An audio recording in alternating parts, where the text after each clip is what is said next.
OPBA member and Boardman police officer Evan Beil's love for running began in middle school. When I was young, going into 7th grade, I wanted to play middle school football.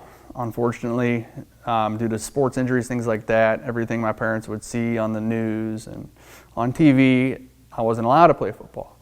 So I wanted to pick a sport. I ended up picking cross country. Beil continued to run through high school, college, and the start of his career in the police academy. In 2013, he ran in his first marathon. Unfortunately, about mile 19 at the Akron Marathon, suffered an injury and didn't end up finishing. It was a busy few years after the Akron Marathon, and running took a back seat.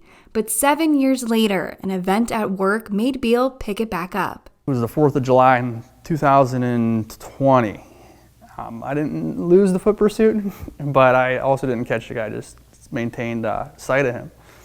But I felt pretty winded after, so I wasn't in my high school running shape anymore.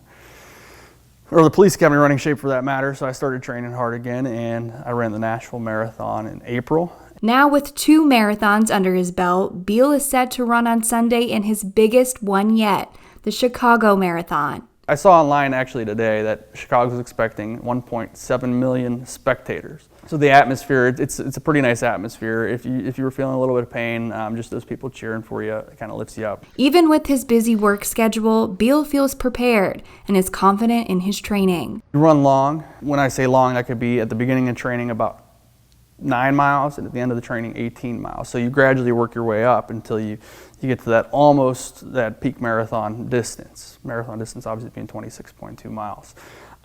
Then about a month before the marathon, you start to taper off. Beil's goal for the Chicago Marathon is to finish with a time of 3 hours and 15 minutes.